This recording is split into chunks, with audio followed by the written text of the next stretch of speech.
დღევანდელი ისტორიაში მოგვიყვებით კაცზე, რომელმაც ათასობით ძვირადღირებული ავტომობილი მოიპარა და $1,000,000-ზე მეტი ქონება დააგროვა.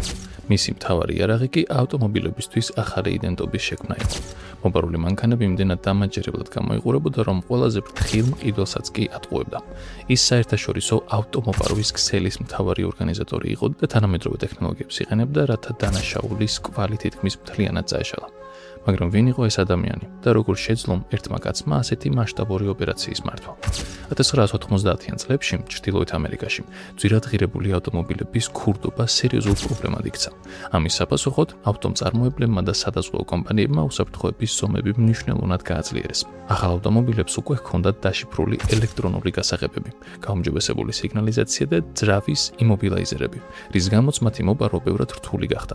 თუმცა 1990-იანი წლების ბოლოს კანადის ქალაქ ტორონტოში ერთმა კაცმა ამ სისტემებისთვის გვერდის ავლა მაინც შეძლო. მან ასობით ძვირადღირებული მანქანა პირდაპირ ქუჩებიდან მოიპარა.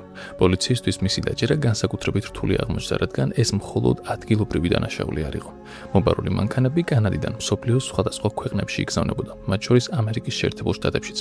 ყოველწლიურად მილიონობით დოლარის ღირებულების ავტომობილები კრებოდა და პოლიციას თითქმის არანაირი კვალი არ რჩებოდა. ყველაზე მეტად გამომძიებლებს ის ფაქტი აბნევდა, რომ ქურდი ქარხნულად დამზადებულ ნამდვილ გასაღებებს იყენებდა.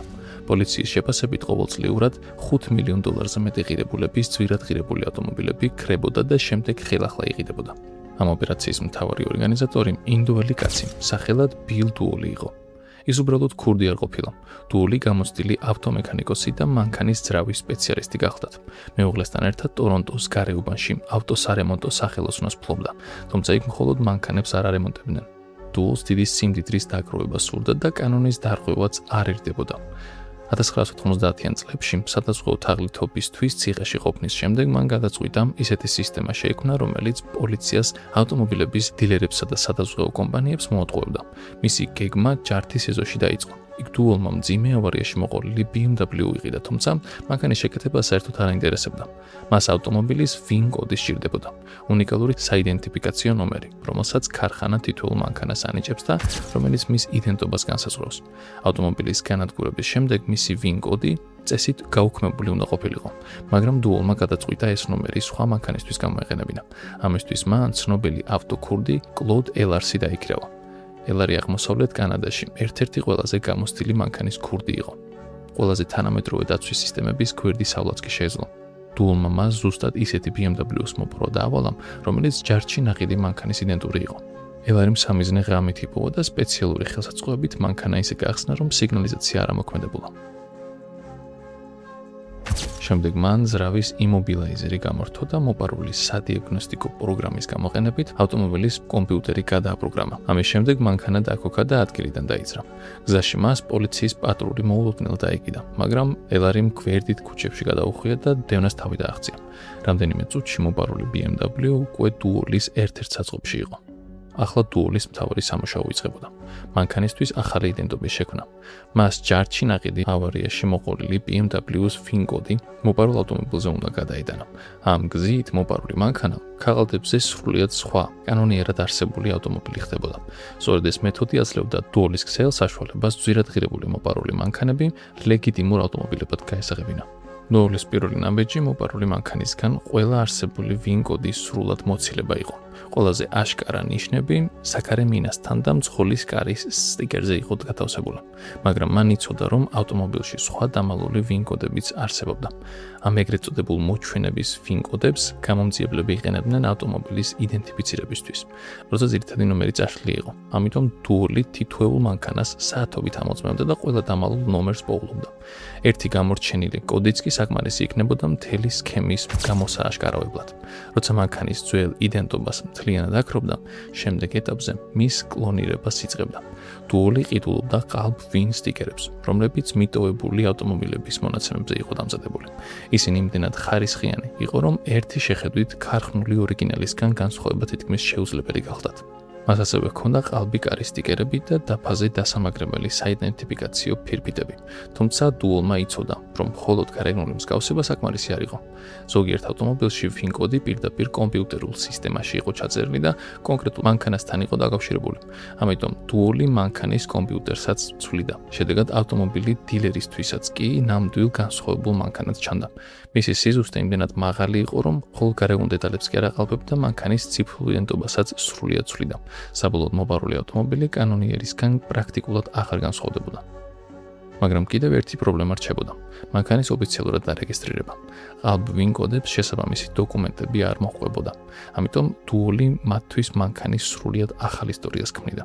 ამზადდა ყალბ გაყიდვის ინვოისებს, ტექნიკური ინსპექტირების დოკუმენტებს და სხვა საბუთებს, რომლებიც შემოწმებასაც კი უძლებდა. ამის შემდეგ მანქანას ოფიციალურ რეესტრში არეგისტრირებდა და ჩვეულებრივ კანონიერ ავტომობილად ყიდდა. მისი ფინანსური სქემაც კარგად იყო გათვლილი. ერთი მანქანის მოპარვა დაახლოებით $3,000 უჯდებოდა. ვინ კოდების სრული პაკეტი დაახლოებით $2,500, ხოლო ნომრების ხელახალ დამონტაჟებაში კიდევ $500 იხდიდა. ამის შემდეგ მანქანის თითქმის თავდაპირველ საბაზრო ღირებულებად ყიდდა. მაგალითად, $80,000 ღირებულების Mercedes დაახლოებით $70,000 ყიდდა.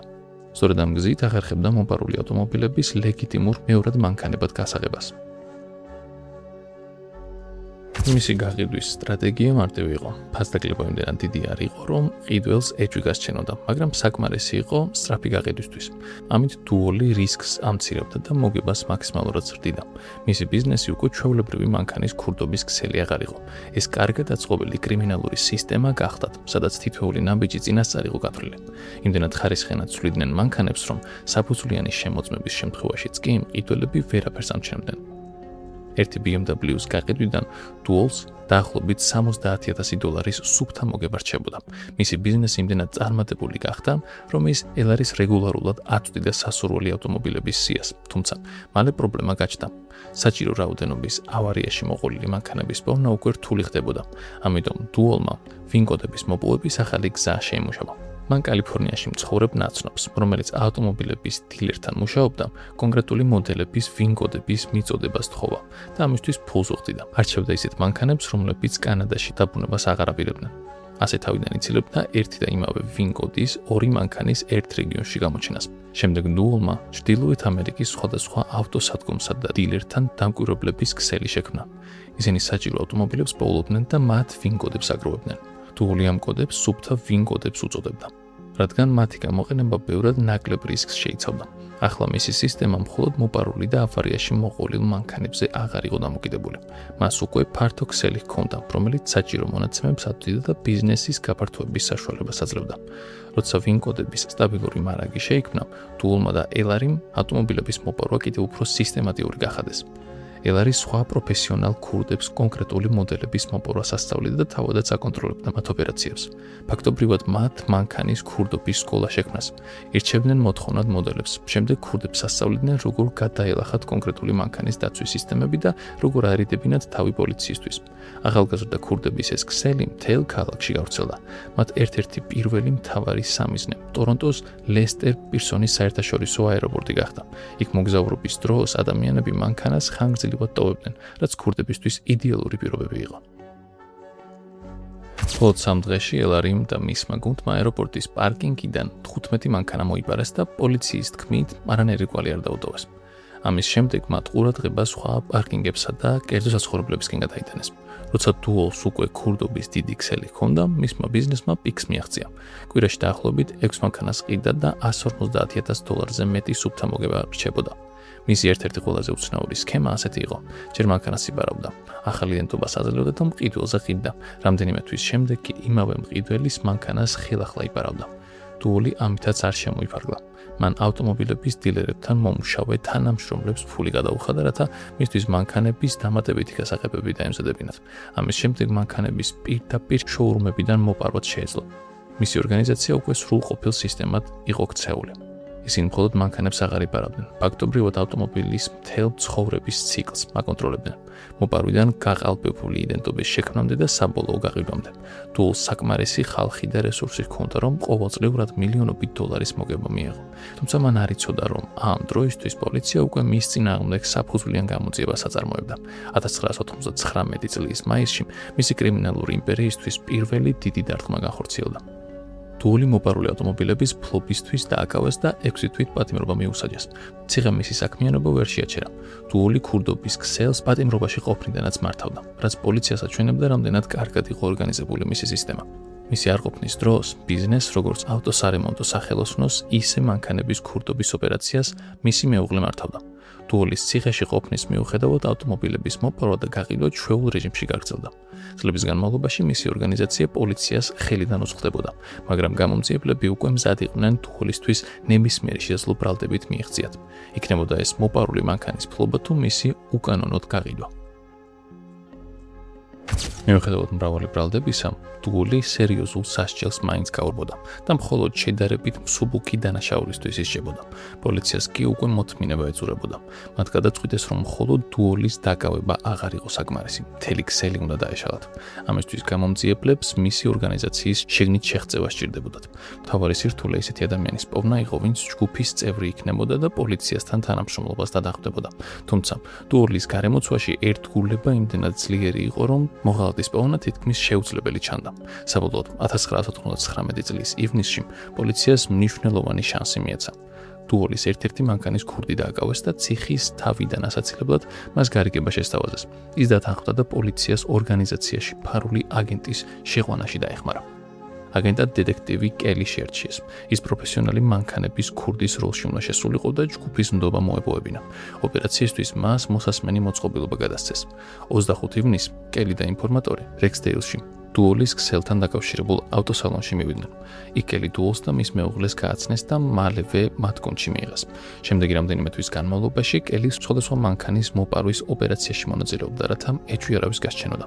ერთ-ერთ დავალებაზე ის ავტომობილების დილერთან მივიდა, სადაც ჯგუფს შოურუმიდან ძვირადღირებული მანქანის მოპარვა ჰქონდა დაგეგმილი. დილერის თანამშრომელმა, რომელიც დუოლთან თანამშრომლობდა, მანქანის გასაღების შეუმჩნევლად გადასცა. თუმცა კელის ოპერაციას სერიოზული საფრთხე დაემუქრა. ერთ-ერთმა ქურდმა, რომლის გადაბირებასაც კელი ადრე ცდილობდა, მას პოლიციელობა დააბრალა. დუოლმა ეს ეჭვი უარყო და კელის უთხრა, რომ ამ ბრალდებას სერიოზულად არ აღიქვამდნენ. კელი მაინც მიხვდა, რომ მისი მდგომარეობა საღებავ ხდებოდა. თუ დუოლი შეიტანდა, მას შეეძლო ქალაქიდან გაქცევა და მთელი გამოძიება ჩაიშლებოდა. მიუხედავად ამისა, კელიმ იმდენად კარგად შეასრულა თავისი როლი, რომ დუოლმა მისი ნდობა შეძლო. თუმცა პოლიციაში უკვე კელის უსაფრთხოებაზეც ნერვიულობდნენ და გადაწყვიტეს ოპერაციის ბოლო ეტაპზე გადასულიყვნენ. მათი მიზანი იყო დუოლის ქსელის ერთდროულად გამოვლენა და ისეთი სამხილების მოპოვება, რომლებიც სასამართლოში მის წინააღმდეგ მყარ მტკიცებულებად გამოდგებოდა. დუოლის ქსელის წინააღმდეგ საბოლოო ოპერაციის დრო დადგა. პოლიციას სურდა ერთდროულად დაემტკიცებინა მისი დანაშაულებრივი საქმიანობა და კელისა და სხვა მონაწილე ოფიცრების უსაფრთხოებაზეც ეზრუნა. კელიმ შეხვედრა მოაწყო, სადაც დუოლს BMW-სა და Toyota-s მარკის მანქანის გაყიდვა უნდა დაესრულებინა. სწორედ ამ დროს პოლიცია მის დააკავა. დუოლს ფაქტობრივად დანაშაულზე წაასწრეს. მას აღმოაჩნდა ვინ-კოდების პაკეტები, მანქანის კომპიუტერი, დიდი რაოდენობით ყალბი დოკუმენტები, ავტომობილების საბუთები, მოპარული მანქანების გასაღებები და ფული. მაგრამ პოლიციას კიდევ ერთი ხრიკი ჰქონდა. ფარული ოპერაციის შესანარჩუნებლად მათ კელის დაკავებაც გაითამაშეს და დუოლის გვერდით საკანში მოათავსეს. მათი გათვლა სწორი აღმოჩნდა. დუოლმა ვერაფერი ეჭვა და კელისთან საუბარი დაიწყო. ის ცდილობდა კელისთვის აეხსნა, რა უნდა ეთქვა პოლიციისთვის. ურჩევდა თავი უდანაშაულოდ მოეჩვენებინა და ეთქვა, მანქანა რომ მოპარული იყო არ იცოდა და უბრალოდ ვიღაც უცნობი ადამიანის დავალებას ასრულებდა. დუოლს წარმოდგენაც არ ჰქონდა, რომ ეს ყველაფერი ფარულად იწერებოდა. ცოტა ხანში ჩაწერილი დაკითხვის დროს კელი უკვე პოლიციის ფორმით გამოჩნდა. დუოლმა მაშინვე გაიაზრა, რომ ყველაფერი რაც მასთან ისაუბრა და თქვა პოლიციის ხელში იყო. ფარული ჩანაწერები და კელის ჩვენება საკმარისი აღმოჩნდა. დუოლს ორგანიზებული დანაშაულებრივი ჯგუფის მართვა და სხვა მძიმე დანაშაულები წაუყენეს. მისი მეუღლე და კიდევ 3 თანამშრომელი მანქანების ქურდობასთან დაკავშირებულ შეთქმულებაში დამნაშავედ ცნეს. გამოძიებამ ასევე გამოავლინა, რომ დუოლი თავის კანონიერ ავტოსარემონტო ბიზნესს კრიმინალური საქმიანობის დასაფარად იყენებდა. თანამშრომლების ნაწილი ერთდროულად ჩვეულებრივ სამუშაოსაც ასრულებდა და მანქანების ქურდობის ქსელშიც მონაწილეობდა. ქსელის კიდევ ერთმა მნიშვნელოვანმა წევრმა, კლოდ ელარიმ, საბოლოოდ აღიარა თავისი მონაწილეობა მანქანების მასობრივ ქურდობაში და 7 წლით პატიმრობა მიიღო. თავადბილ დუოლს, რომელიც დაახლოებით 15 წლის განმავლობაში ძვირადღირებული მანქანების ქურდობისა და მათი იდენტობის გაღალბების სისტემის უკან იდგა, 10 წლით პატიმრობა მიესაჯა. ამ განაჩენით დასრულდა კრიმინალური ოპერაცია, რომელიც რეგიონში 10 წლზე მეტ ხანს მოქმედებდა და პოლიციისთვის ერთ-ერთ ყველაზე რთულ საქმედ ითვლებოდა. თუმცა დუოლის ისტორია აქ არ დასრულებულა. 10 წლიანი სასჯელის მოხდის შემდეგ ასაკმა და წარსულმა ის ვერ შეაჩერა. 2022 წლის იანვარში, უკვე 66 წლის ასაკში ის კვლავ დააკავეს ძვირად ღირებული ავტომობილების ქურდობის ქსელთან შესაძლო კავშირის გამო. არ დაგავიწყდეს გამოიწერო არხი და ლაიქო ვიდეო. მომავალ ვიდეომდე.